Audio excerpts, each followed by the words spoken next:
professionals. And she's been in this career for 31 years and has taught landscape professionals and the public for the last 13. When I looked for someone who really was an engaging but very expert irrigation professional, Lori's name came up several times. And so now I want to turn this over to Lori Palmquist. Oh my goodness, I just had chills running up and down my body. Wow. Wow. I want to hear that woman speak. All right. Yes. Okay. Oh, that's me. That's right. Okay. Here we go. Let me go ahead and share my PowerPoint here and get into this guy here. And let me just adjust things a little bit here and there. How does that look to you guys? It looks good? Okay, excellent. Excellent. All right. All right. Okay.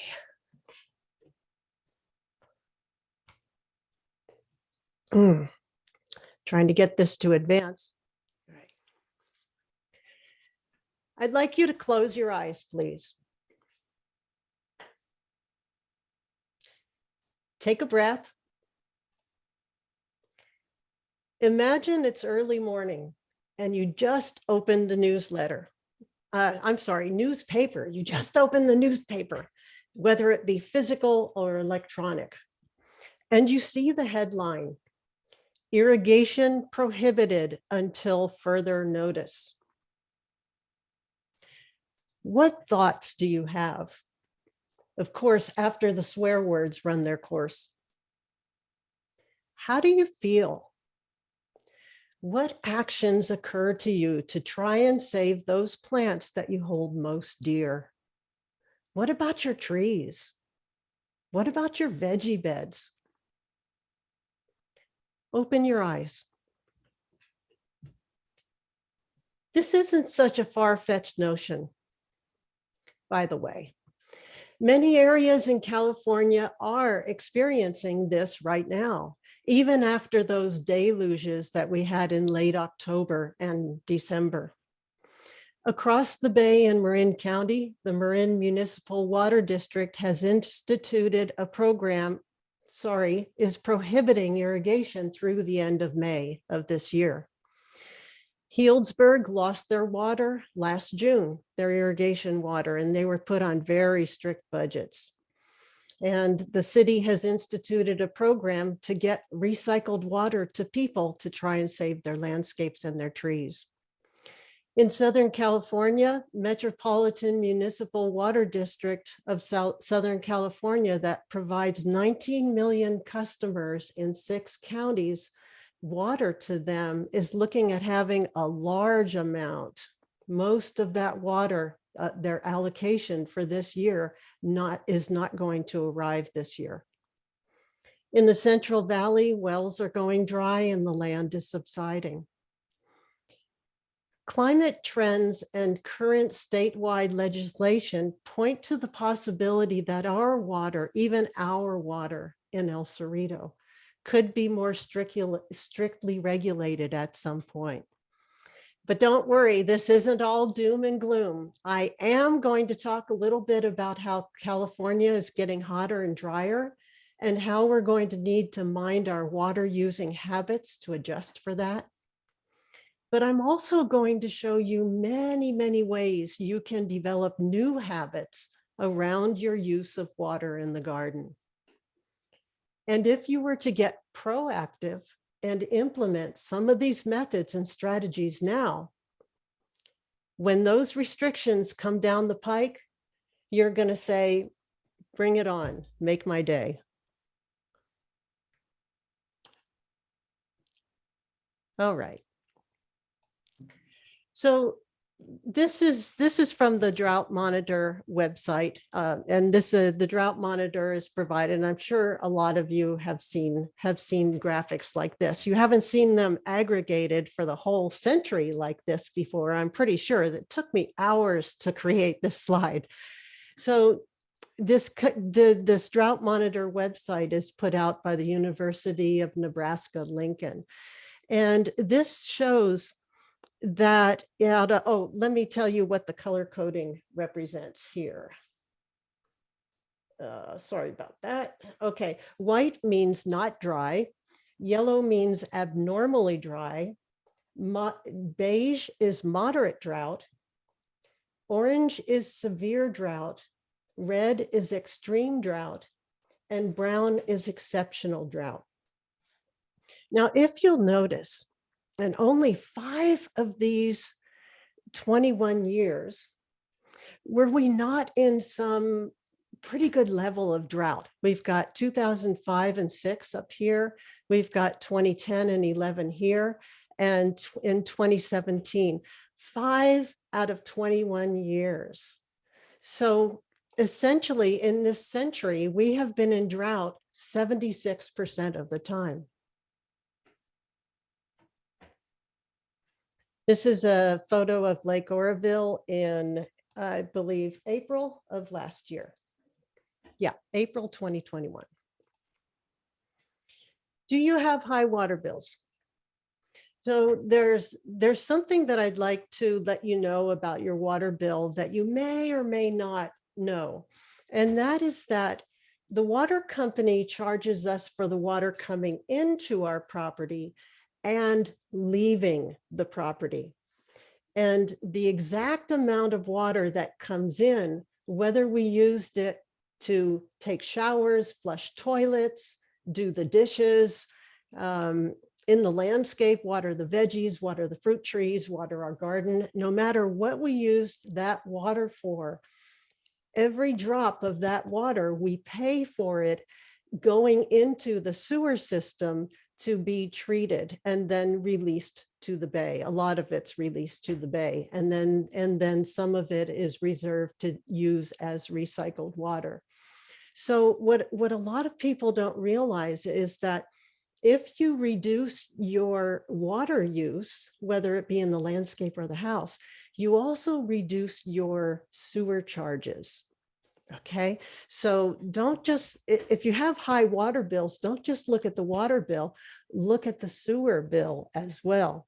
And you're being charged for every bit of that water, whether you used most of it in the landscape or not. And it never went into the sewer system. I have 3 handouts for this talk, and I'm not going to send them off to you guys until I'm finished talking, because you'll probably be more interested in leafing through the handouts than in listening to me talk. So what I'm going to do is, after I finish, I will attach them to the chat, and I will email them to Martha so that she can distribute them in some way to those who have a hard time getting them from the chat. And if you're on a mobile device, chances are you wouldn't be able to get them from the chat anyway. So we'll have a couple of ways that you can get hold of these handouts. Now, there are 3 overarching principles of conserving water in the landscape. The first one is lower the water needs of the landscape. The second one is leverage alternative water sources. And the third one is optimize irrigation. I'll cover the first one first. And this one is just very simply, I think I have only one slide for this one. Convert lawn to low water plants. At East Bay Mud and pretty much all of the water districts in California are all over this. Get rid of the lawn, lose the lawn, and put in low water plants. Low water plants, I've been listening to your meeting, and I see there is a lot of interest in native plants and an interest in water. And because, these low water plants and these native plants, they give us a sense of place also.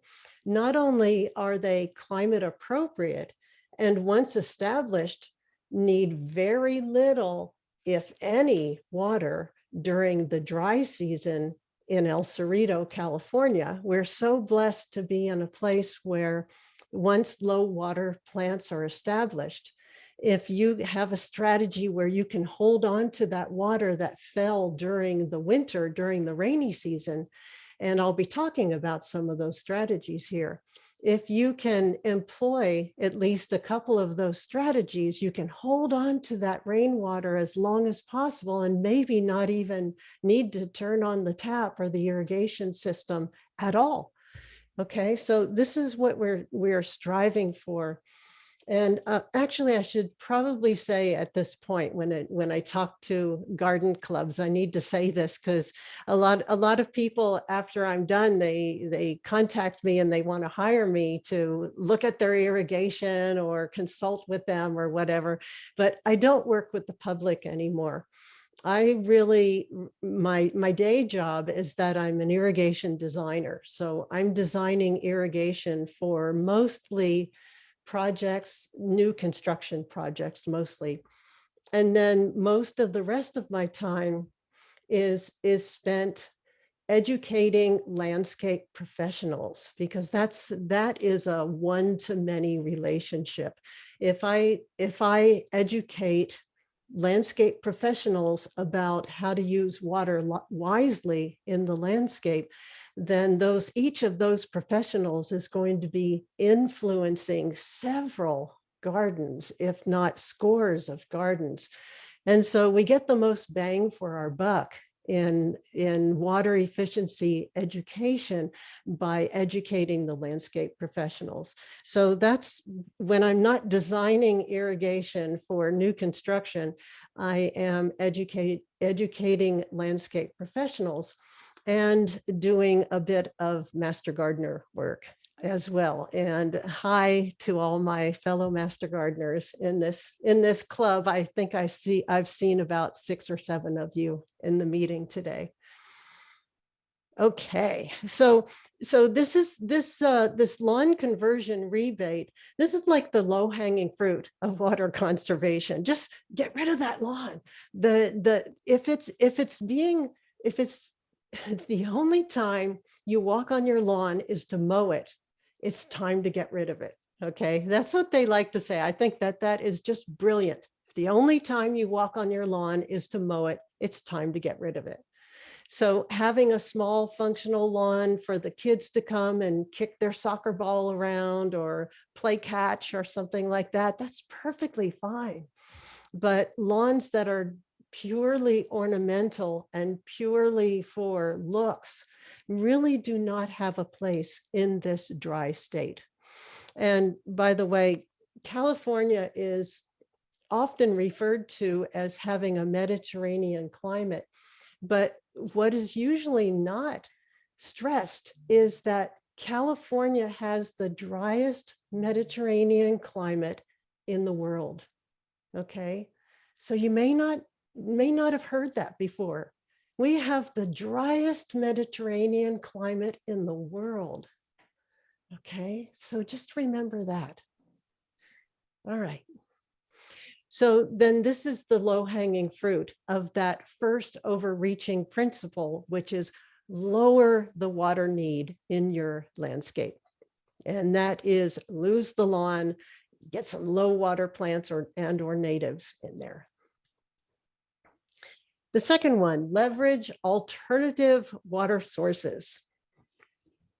So laundry to landscape, this is the gray water systems, laundry to landscape. This is pretty much the low-hanging fruit of gray water systems, is catching that laundry, the washing machine water, and instead of routing it into the sewer system, routing it out into the yard. And there are organizations out there that are teaching how to do gray water systems. And doing hands-on workshops. The Graywater Action is doing a lot of hands-on workshops, and there are some really good YouTube videos on how to institute this as well. And this is an example of a YouTube video. And actually, Martha, I hadn't covered this with you before, but I could provide these slides in the form of a PDF as well, because there are a few links on here that didn't make it onto my resources handout. Okay. Just, well, actually a couple. This YouTube video didn't make it onto that handout. Okay. So alternative water sources.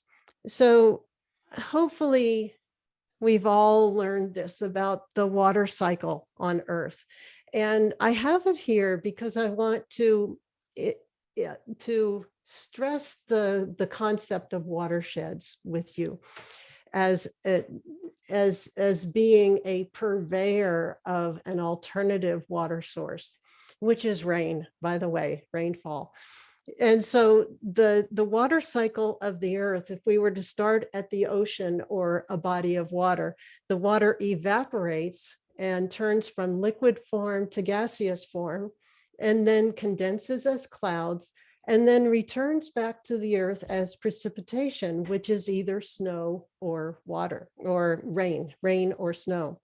And then it either runs down, back down, and ultimately into that body of water again, or it is used by the plants that are in its travels, or it percolates down into the water tables and the aquifers.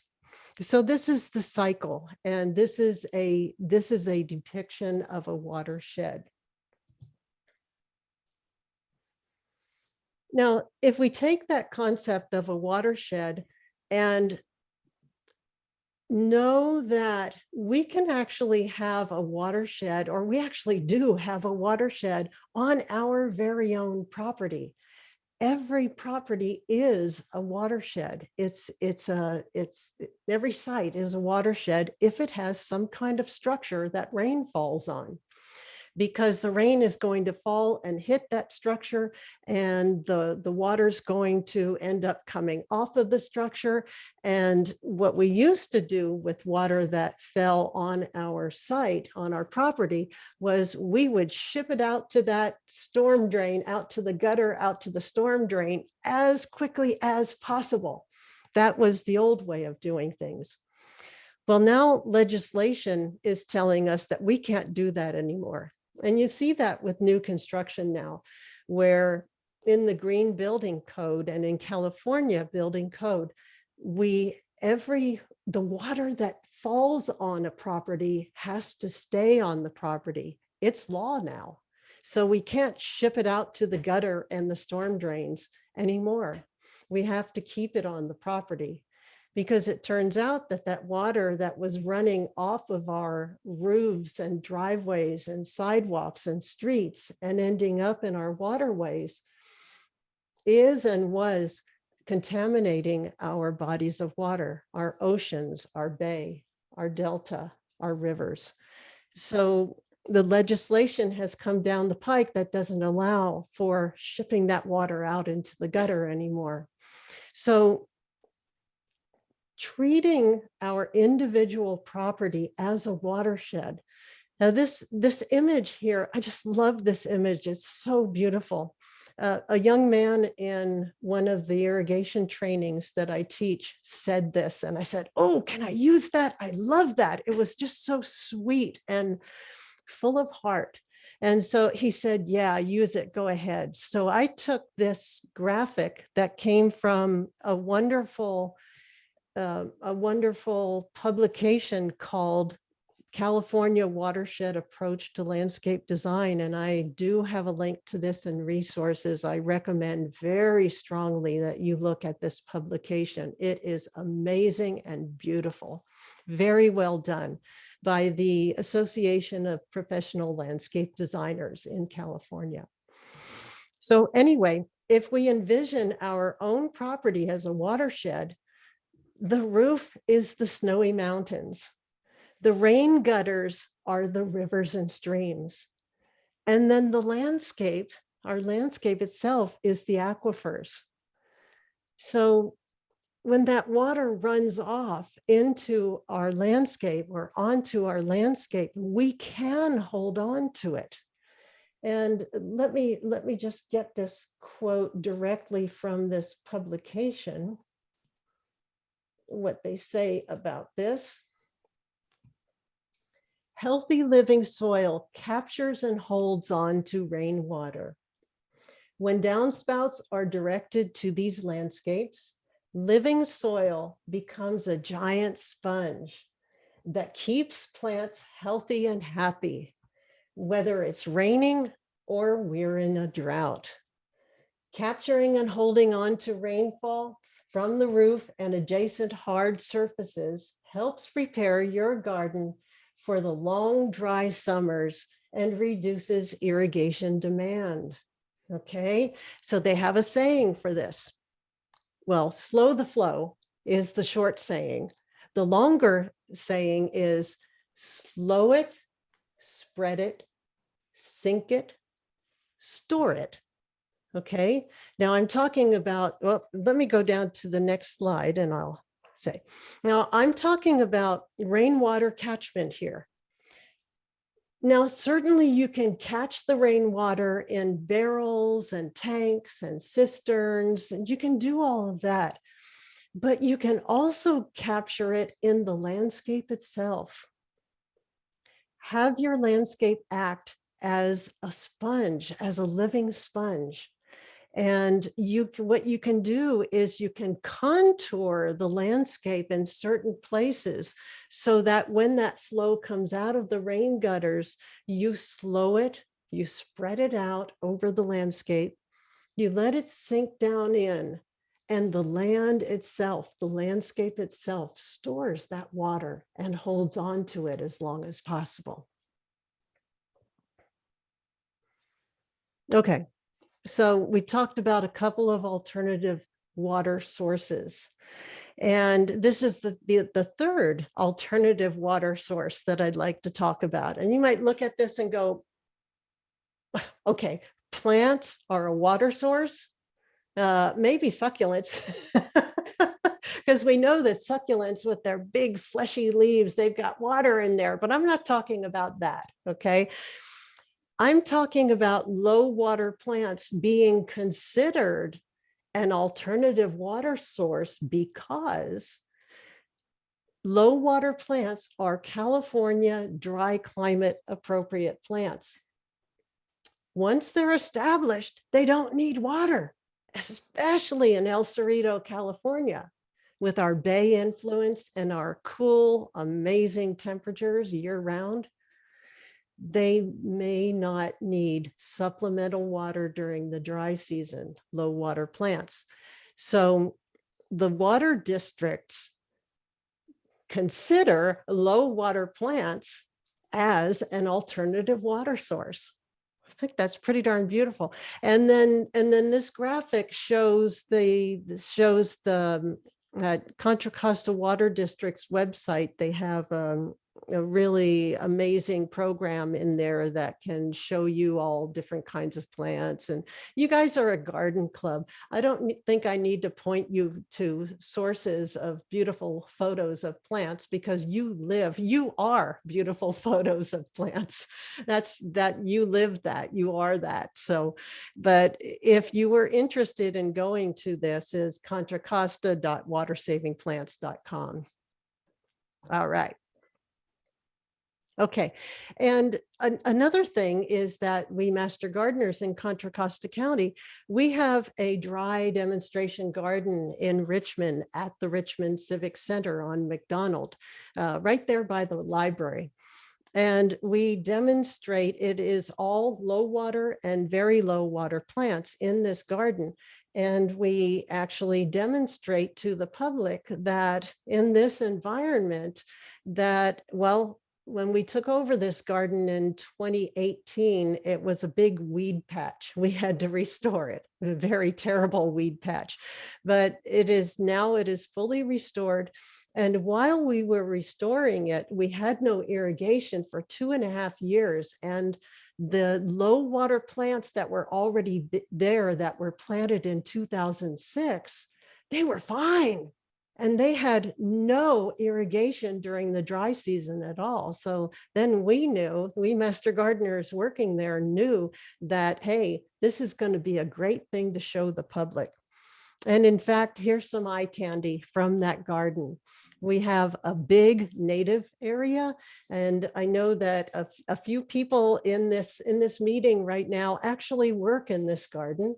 We welcome you to visit the garden. We are there every Friday from 9 to 12. And it is fully, it is fully planted now. We have a native area, a Mediterranean plant area, a succulent area, and let's see, a perennial border, and then the middle part is a habitat area.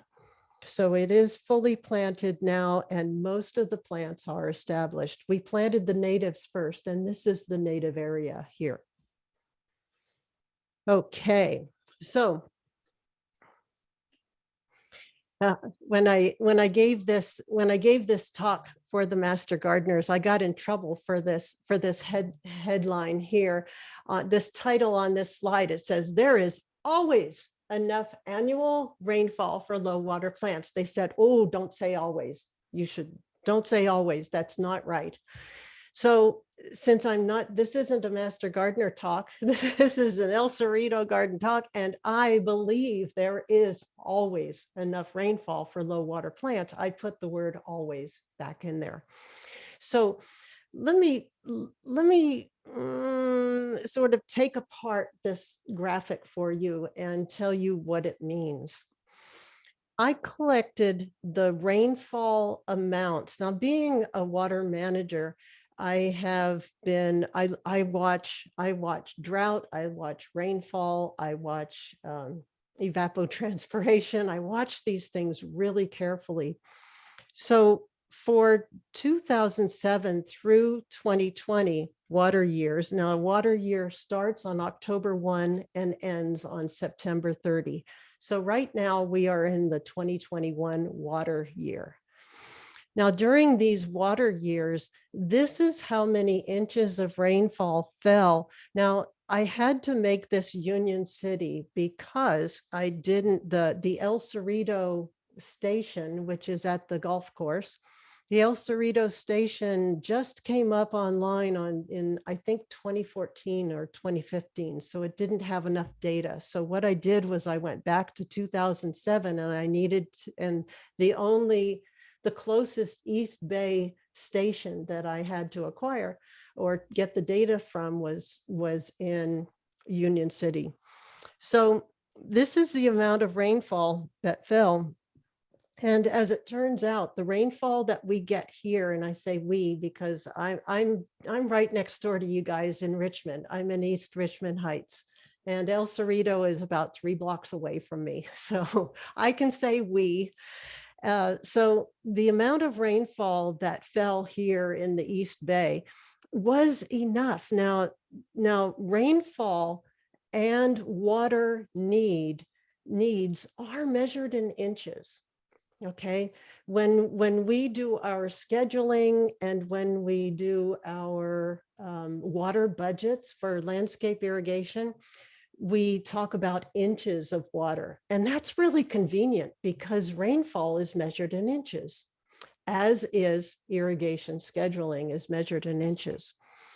So the water need, so the blue bars represent rainfall in each of those years, in annual rainfall in each of those years in inches. Now, we look at the red line indicates the water need in inches per year of high water plants.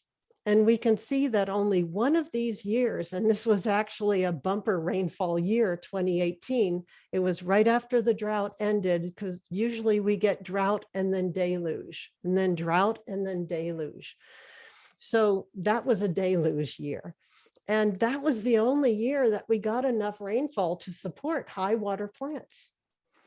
Now, moderate water plants, you can see that only in 2 of those rainfall years, 2 out of those 13 years, did we have enough water to support moderate water use plants.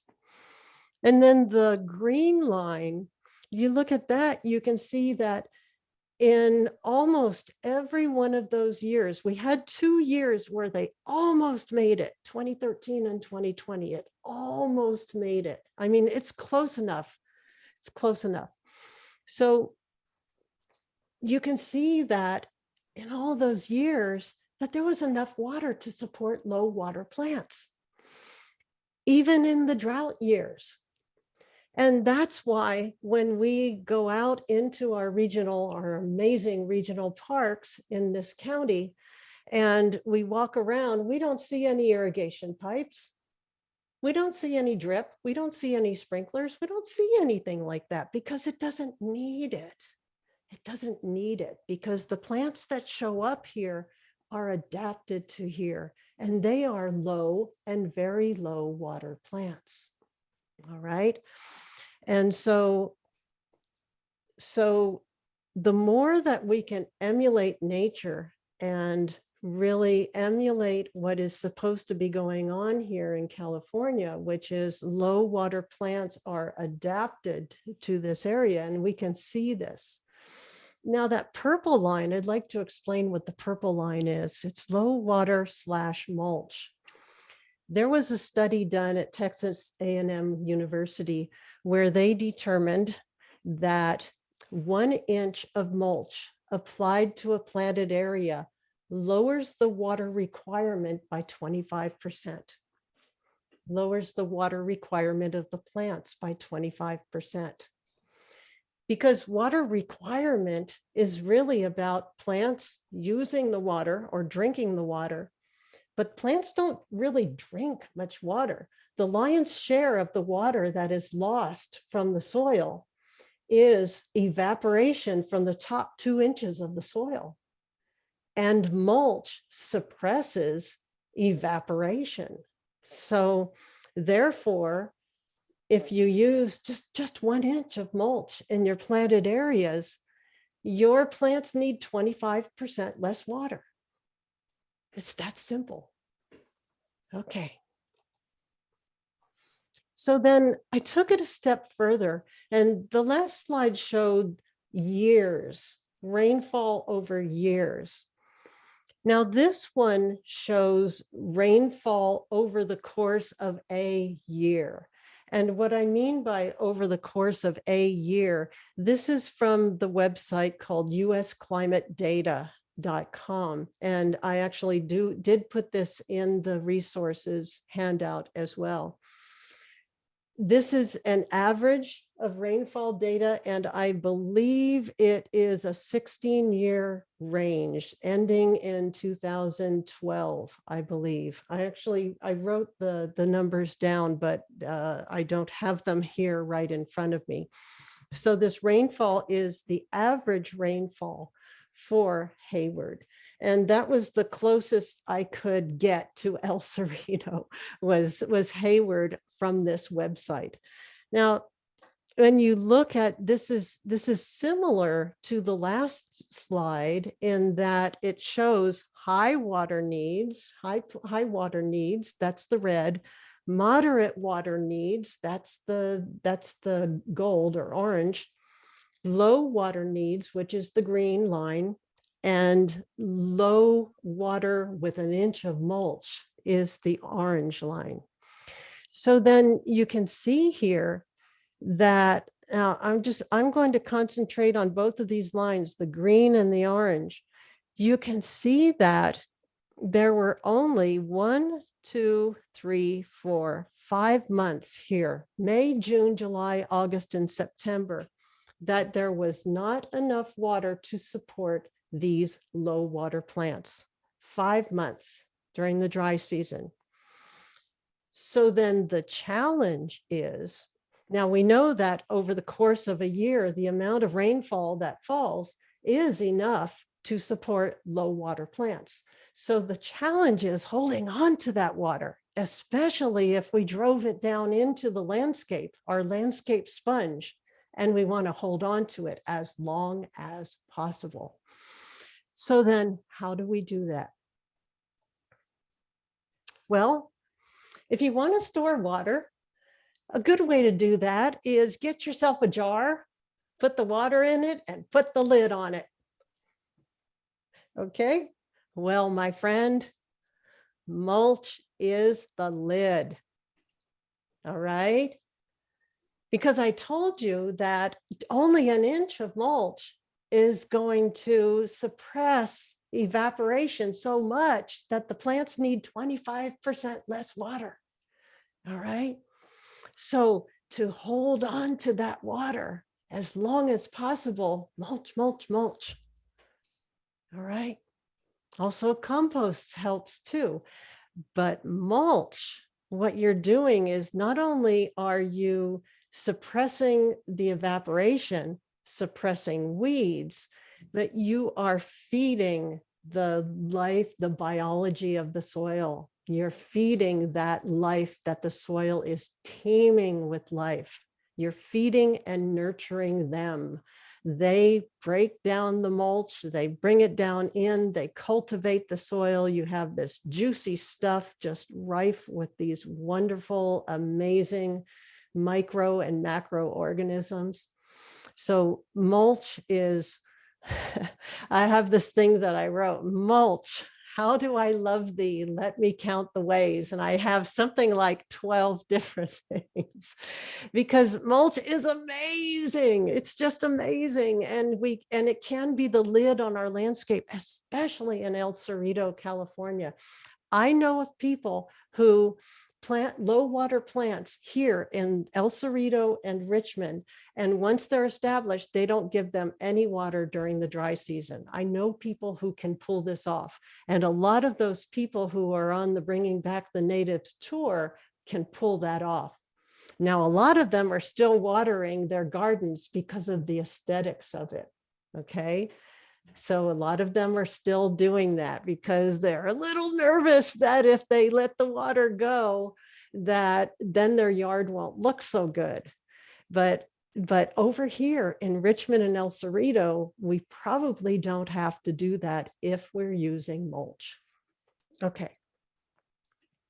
All right. So now I'll just remind you that there were 3 overarching principles. The first one was lower the water need of the landscape. The second one was leverage alternative water sources. And now the third one is optimize irrigation. And in this section, I'm going to show you 5 strategies, and they're all fairly simple strategies for reducing the amount of water that you use in your garden. Number 1 is water by hand efficiently. Number 2 is change out inefficient sprinkler nozzles for efficient ones. Number 3 is reduce irrigation runtime by 10%. And number 4 is adjust the irrigation schedule monthly. And number 5 is inspect your irrigation. Okay, first one, efficient hand watering. Now, there are 2 aspects to watering by hand efficiently. One is knowing how much water the plants need, and the other is knowing how much water you're giving them. All right. So the way we do that, both of those, is this is an app that a free web application that I developed. I have several of these apps that I developed, and I'm a web developer, and mainly I became a web developer because I needed certain tools out there, certain electronic tools that didn't exist. So I created them, and I use all of my apps. I think I've got I have about 16 apps and websites. Most of those are apps, and maybe 3 or 4 websites, but most of these are apps, and they are freely available to the public. So This one is the one I would like to recommend to you guys, because you can go into this and you can find out how much water anything needs, and in any incorporated California city, in any time frame, any plant material, various sizes and planted areas. So you can look up how much water. Oh, I think there's one more. Oops, there's not. You can look up how much water something needs, whether it be a fruit tree, a veggie bed, 1,000 square foot lawn. It doesn't matter. You can just look up how much water something needs. So that was the first one, finding out how much water plants need. And then the second one is, how much water am I applying? Because if you were just to turn on your irrigation zone, you don't know how much water is being applied. You just turn it on for 10 minutes and it either sprays or it drips and it's done. So watering by hand, we're out there and we're holding the hose on it, but we don't really know how much water we're applying. So now that we know how much water things need, now there are a couple of different ways here. And the first way is get a flow meter they call it a hose end flow meter. And there are a ton of these on the market now, and they range anywhere from $11 to $300. Now, if you're going to get an $11 one, I would buy 5 or 6 of them, because most likely they won't last that long. So I would go mid to high range on this. And so this is a way of knowing. So if you find out that those fruit trees out back that have a 10-foot diameter canopy need 20 gallons a week, and you go out there with this sprayer that has a hose end meter on it, you can apply that 20 gallons per tree and know how much you're applying. So in absence of that, you don't have a flow meter, but you've got your nozzle and you've got your 5-gallon bucket. So here we go. Whoops, I hit the wrong one. Here we go. What you want to do to know the flow that's coming out of that spray nozzle that you're using, what I recommend you do is open up that spigot all the way, because between waterings, you don't want to have it turned on at different rates, because you need your rate. You need your gallons per minute that it's applying. So open up the hose bib all the way, the spigot all the way. And then you want to spray water into the bucket for 30 seconds and time it and make it exactly 30 seconds. At full strength. Hold that thing all the way down and spray it in for 30 seconds. Then measure the amount of water in gallons, then multiply by 2. This will give you gallons per minute. So then if you figure it out that those fruit trees out back need 20 gallons a week, and you know that your your nozzle's giving you 5 gallons a minute, oh, okay, that's 4 minutes per tree per week. So this is a way to get really quite exact on both how much water this thing needs and how much water you're actually applying. Okay, and by the way, spoiler alert, 5-gallon buckets are not 5 gallons. They're 6.2 gallons. So when you hold that spray in there for 30 seconds and you measure the gallons, don't do it per the bucket. Pour it into something that truly is an accurate measurement. Okay. All right. So that was the first strategy. Let me go back here. The first strategy, water by hand efficiently. The second strategy is change out those inefficient sprinkler nozzles to efficient ones. Now, this doesn't come so much into play unless you have a lawn. All right. Because lawns are very unforgiving of non-uniform sprinklers, very unforgiving. We have every square foot of turf grass has about 1,200 to 1,000 plants in it, individual plants that are all, they're all shoved in there together. And each one of those guys has its own individual water need. So that's why lawns are very unforgiving of non-uniform sprinkler irrigation. So this slide itself, change out your inefficient nozzles, inefficient sprinkler nozzles for efficient ones. This really applies to lawns. So the top line of sprinklers, and by the way, one of the handouts that I have for you identifies different types of irrigation parts. Now, these 6 photos are actually in that handout, and about 6 or 8 more, something like that. Okay, so the top line here is efficient nozzles, and the bottom line is inefficient nozzles. And as I said, this is really only relevant if these are spraying a lawn, if they're spraying turf grass.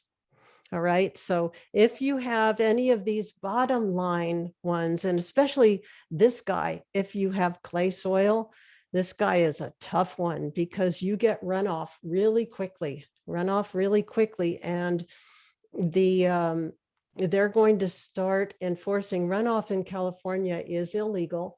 And they're going to start enforcing that real soon, actually. They enforced it during the drought, but I heard that they're going to start enforcing more, writing citations to people and get it fixed citations to people who have runoff from their irrigation. So that is number 2, change out your inefficient sprinkler nozzles to efficient ones. And this comes from a series of videos that I have on the resources handout. And this is we did a series of 9 videos about 6 years ago. And it's on beyondthedrought.com. We did 6 different videos on how to manage your landscape during a drought. So that is where this comes from. And that is in the resources. The link is there. And this just shows the method of removing the nozzle, the inefficient nozzle. And that's this guy here is the inefficient one. And this one with the long filter and the red part on it is the efficient nozzle here, MP rotator. It shows you how to do it in the video. Okay, change out inefficient nozzles. So the third strategy is to, this one is really low hanging fruit. So if the water district were to say, hey guys, could you cut back your water another 10%? Then all you have to do is go out to your irrigation controller, and for every 10 minutes you have on an irrigation program, every 10 minutes of runtime, take 1 minute away. So this is super simple. And it's something you could even do right after I finish talking, is run out there to your irrigation controller and turn down your program, your runtimes by 10%. And I feel really good about recommending this because I have worked on hundreds of irrigation systems in my now 33 years of being a landscape professional. And almost always people are overwatering because, again, we don't know how much water we're putting down, and we don't really know how much water things need. And we're just going out there and going, oh, I'll run this for 10 minutes. That seems fine. So in my experience, what I see out there in the world, at least in the Bay Area, that's mainly where I work, is in the Bay Area, is that people are grossly overwatering their gardens by at least double, sometimes triple. When I actually do the math and create an irrigation schedule for a property, I'm just amazed at how much water was being wasted before, because people just don't know how long to set their controllers for. Now, smart controllers know. That's why I recommend very strongly that you use smart controllers, but they do have to be programmed correctly in order to irrigate correctly. Okay, so that's number 3.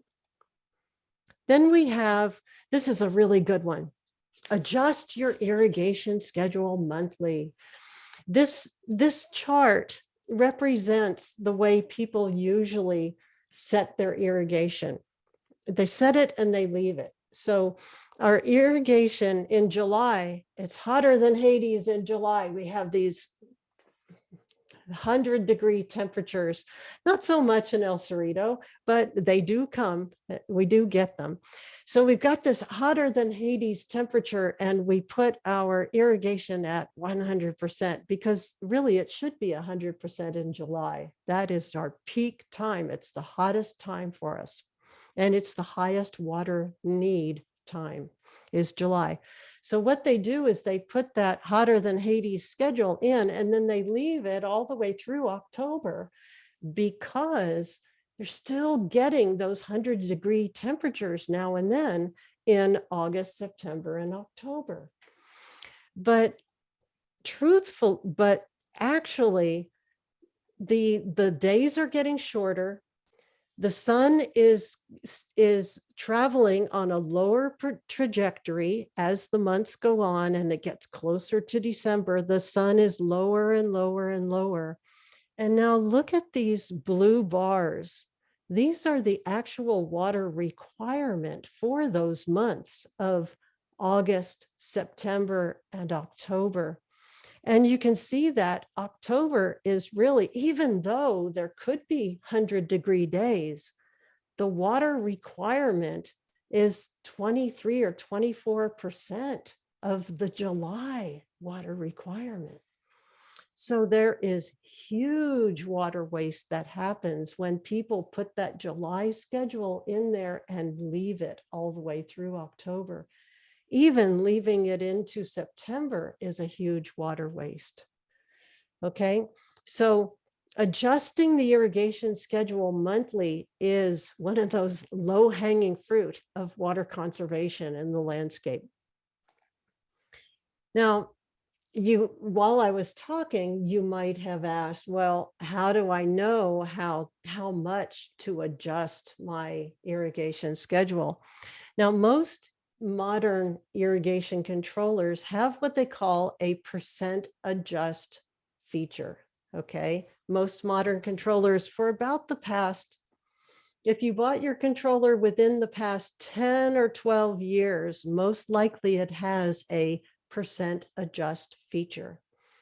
So then what you can do is put in your hotter than Hades schedule, and then go in and program in each month, program in this percentage that I have on this chart, because this percentage says what the percentage of peak of 100% each of these months is. So right now we are in February, and that should be 28% of our peak schedule, which is 100%. Okay, and then what the controller will do is cut back the runtime. It'll cut back the runtime minutes by 28%, or cut it back to 28% of that runtime that was put in. So this is the monthly percentage adjust. All right, and let me catch this. Now, if you do not have a monthly percentage adjust feature on your controller, I've got another way out for you, or another way in, so to speak. And that is that there are a couple of free scheduling web applications out there that you could use to create your monthly schedules for each zone, each irrigation zone. One of those schedules was created by me, so it's on my website, and it's at whentowater.loripalmquist.com. I was contracted along with a couple of other people to create this web application by the Department of Water Resources and several water districts in California. Back in 2016, we created this. And I programmed all the algorithms into it and created the website itself and the app itself. And my sister, who is a world-class graphic designer, designed the interface of the app. So this one, it's still out there, and this one is really powerful, actually. So it will create a monthly irrigation schedule for you for each zone on your property. It acts like a smart controller, only then you get the schedule and you actually input it into your controller. So there is a human in between there. So it's almost a smart controller, but not exactly. All right. And then there's one more. This is a free scheduling web application as well. And this is put out by Hunter Industries, which is one of our major irrigation manufacturers. And I have links to both of these in the resources handout that I have for you guys. All right. And then the last one is and getting real close to the end here.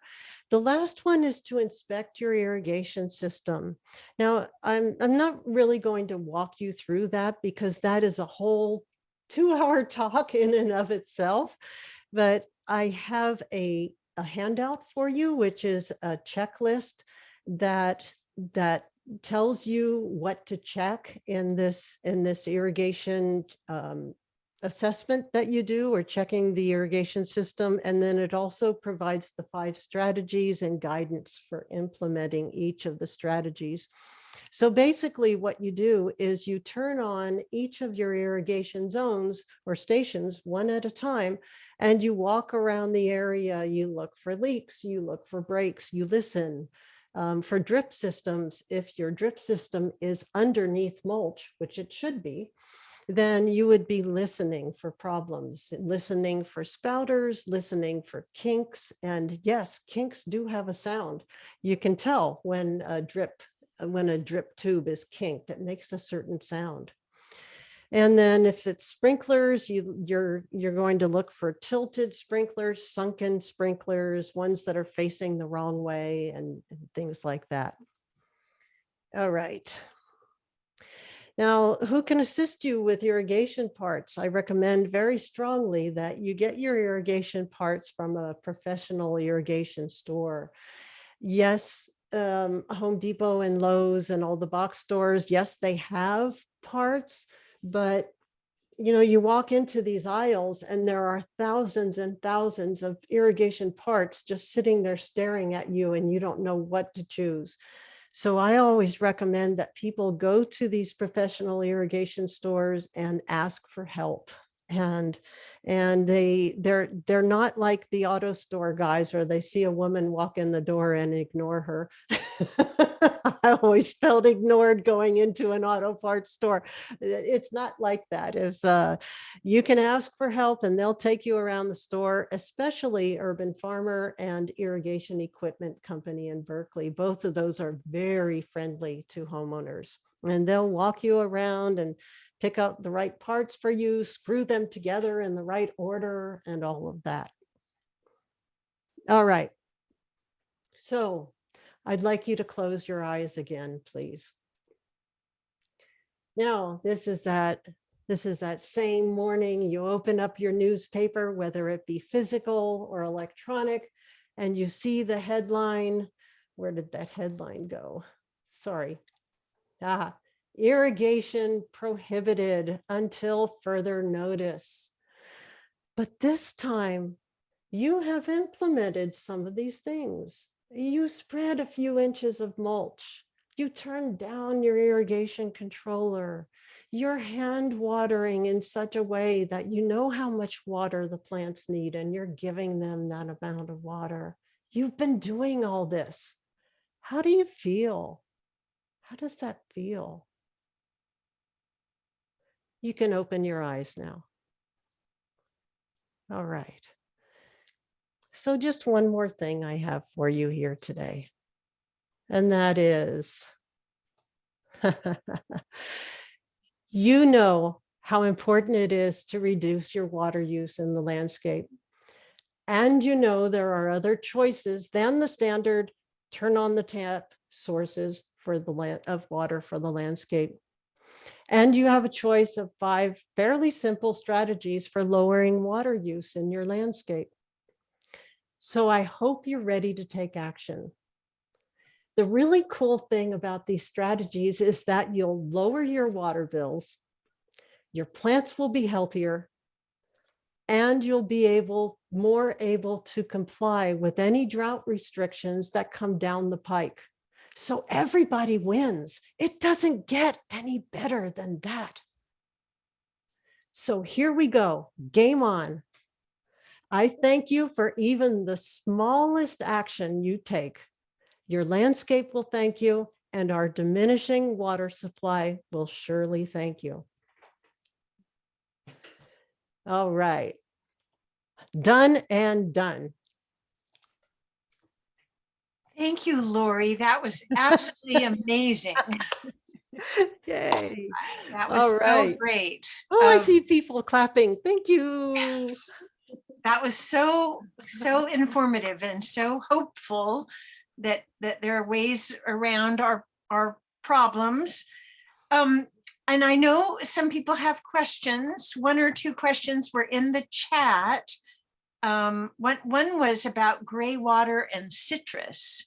Do you have an opinion about whether it's safe to have gray water going out to your citrus trees? Sure. Well, you'll find that I have an opinion on most things. All right. So gray water and fruit trees, really, fruit trees are safe. They're safe because you've got this trunk that's coming off the ground and all the fruits up here. So we don't want to apply gray water to our lettuce and broccoli and celery or carrots or anything like that, especially not root vegetables. But anything that's up off the ground, totally safe, really. Yeah. Well, they say that it's totally safe. I actually have not implemented gray water systems, but I've studied them quite a bit. And they say that fruit trees, it's just fine. Thank you. And Vera has a question. Vera? Yes, I had a contractor that set in half of a French drain, and I wanted him to expand it instead of one pipe, expand it. And he said, no, the city would not allow that. And so I have just one pipe now that goes on the driveway, and I'm wasting all this time, this water. And I wanted to do it like you had that picture of the roof and the water and staying in your land. And they said the city would not allow it. And that's El Cerrito. Okay. Well, he's wrong. It's actually in city code that we are not supposed to be, it's in city code for new construction.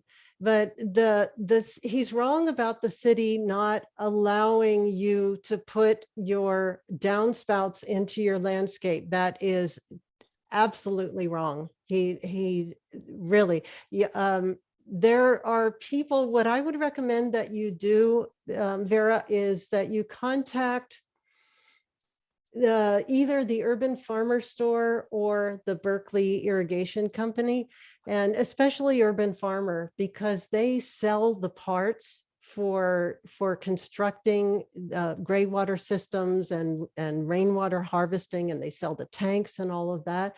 And they have the contractors who come in there and build these systems. I would recommend that you call them and first of all, ask them if this is true, what your gardener's telling you.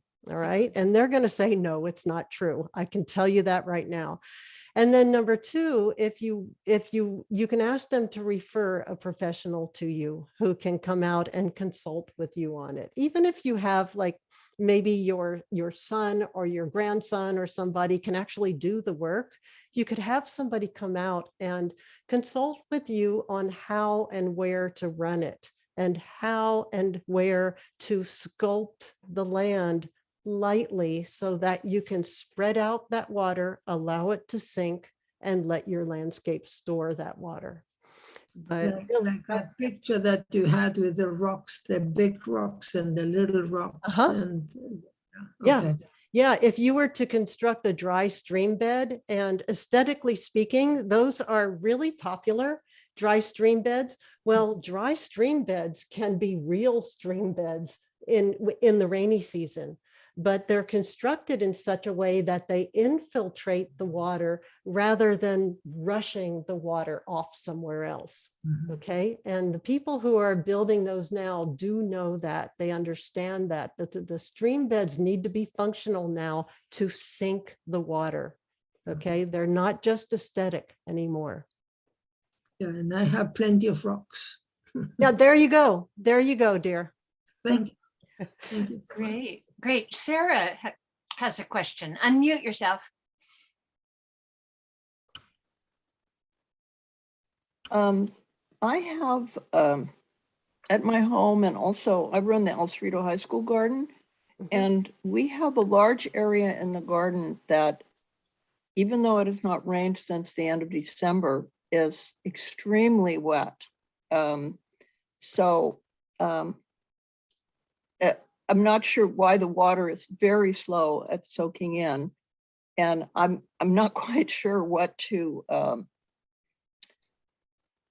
do there. I mean, I've brought in a bunch of mulch, and we dug a hole that we put a 5-gallon bucket with holes in it to soak up the extra, to collect the extra water and bring down the water table level. And I guess I'm wondering how we might make some use of that water. And then also, as a second part, is there a way to go, if you do suspect that you have sources of underground water, is there a way to detect, like measure how much water is already in your soil, so you're not watering more? Because I think at my house there's some underground water. Yeah. So anyway, that's sort of a general. Right. Yeah, it sounds like at the high school they have a seep or a spring. And They it have a sounds what? I'm a sorry. seep, SEEP, a seep or a spring. Mm-hmm. Seeps and springs are kind of the same thing. It just Mhm. means water coming up from underground. Mm-hmm. Okay, so that water is gold, girlfriend. I would bring somebody in and have them figure out for you, somebody who deals with things like this, have them figure out for you. I don't know any way of measuring that amount of water, but somebody else might. That's not the world that I'm in. I design irrigation systems, but I'm not in that world. But there are people who are in that world. And those 2 irrigation stores that I mentioned earlier, Urban Farmer and Berkeley Irrigation Supply, would be able to refer somebody to you who could come out and give you a real good consultation on that, I believe. Okay, good. I have one other quick question, which is, in raised beds, vegetable beds, I don't really want to put a lot of wood chips in there because it's hard to get out, and I think it's not good for them to get mixed in with the soil. And I'm wondering, would shredded newspapers be a good mulch to use in a vegetable bed? Now you can actually use plant cover as a form of mulch. Mm-hmm. See, veggie beds are planted pretty densely, and so they end up shading or covering the soil, in effect reducing evaporation from the soil pretty significantly. So if you plant your beds densely, and most likely you do, then I don't think you really need to worry about the mulch thing. The mulch will help, but I know that it's really a pain to have to pull out that mulch to move things around and replant things and all of that. So in veggie beds, that's a bit of a different animal there. And you can use, as I said, you can use the plant cover itself as mulch, as a form of mulch, because it's shading, or it's yeah, it's shading and it's covering the soil so that the sun doesn't have access to evaporate the water straight out of that soil. Thank you. Yeah, you're welcome. Thanks. Fantastic, Lori. Great. Other questions for Lori, or shall we let her go in a minute? She's given us a lot of time. Anybody speak up or raise your hand? Oh, Sarah. Well, I'm sorry. I'm very interested in this. Do you ever give talks to like student groups, like at a high school? Tempting. The kids I've I been work t- with are I've been- so concerned about all these things. Yeah. Yes, I think I would be interested in that. Because we need to teach the next generation about this stuff. They need to come in wired, and they're not so wired. They're wired for wanting to make a difference ecologically. That's what I'm finding with young people. They're wired for that, but and they care. They seem to care. So I would be tempted to say yes to that. Okay, I'll try to contact you about that. I'll talk to the environmental studies teacher and Okay, see. excellent. Okay, thank you so much, Lori. You're very welcome. So what I can do now actually is get these handouts to you. Let's see, Great. first of all, we've got our checklist, Great. and then we have and remember, as I said, if you can't access these very well, not to worry, I will email these to Martha. And let's see, irrigation choices. So people, you can click on the link that Lori's putting in the chat and download it yourself to your computer, or I'll have it by email later. But you can download it. You click on the little blue arrow. Okay, yeah, I think, yeah, that was all three of them. Excellent. Oh, thank you, Landry. That's very nice. Oh, We've gotten so many good responses.